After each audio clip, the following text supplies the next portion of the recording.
Ce matin, François devrait être content.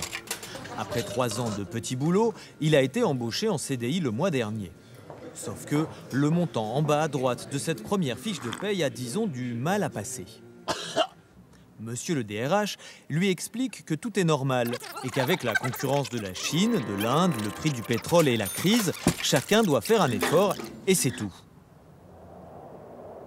Un rien dépité, François trouve alors une porte ouverte, celle de Julie, la déléguée syndicale.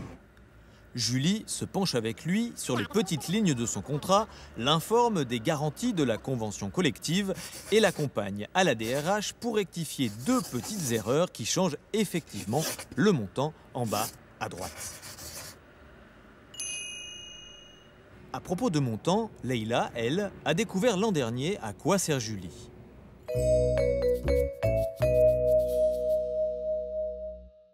Elle l'a découvert quand elle a voulu, incroyable, négocier une augmentation. Elle s'est alors sentie bien seule. Heureusement, Julie lui a expliqué que quand un syndicat existe dans une entreprise, la négociation devient collective et obligatoire. Ce qui forcément change la donne.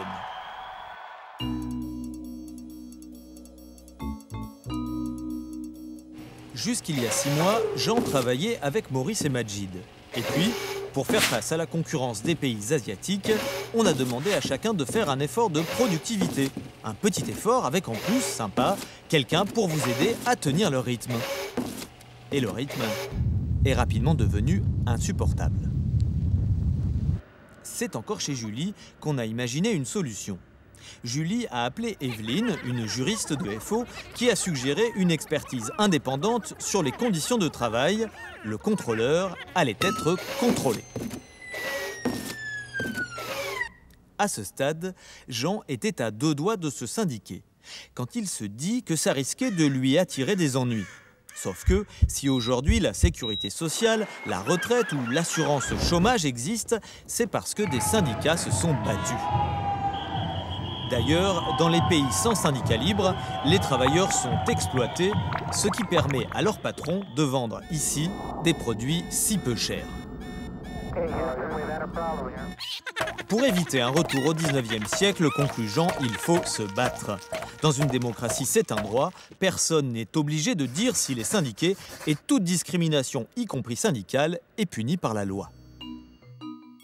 Pour se battre, François, Leïla, Jean et Julie ont choisi Force ouvrière. À FO, on ne leur a pas demandé leurs opinions politiques, philosophiques ou religieuses. FO est indépendante des directions, des patrons, des gouvernements et des partis et défend mordicus les services publics qui font vivre les valeurs de la République, liberté, égalité, fraternité et laïcité. Résumons. À FO, vous trouverez donc des jeunes, des vieux, des ouvriers, des chômeurs, des employés, des cadres, des instits, des infirmières, des policiers, des lectrices de polar, des vendeurs de homards, des bouchers, des secrétaires, des hôtesses, des consommateurs, des producteurs, des contrôleurs des impôts, des conducteurs de métro, des plombiers, des zingueurs, des cyclistes, des juristes, des journalistes, des monitrices. Et finalement, la seule personne qui manque à Force ouvrière, c'est vous.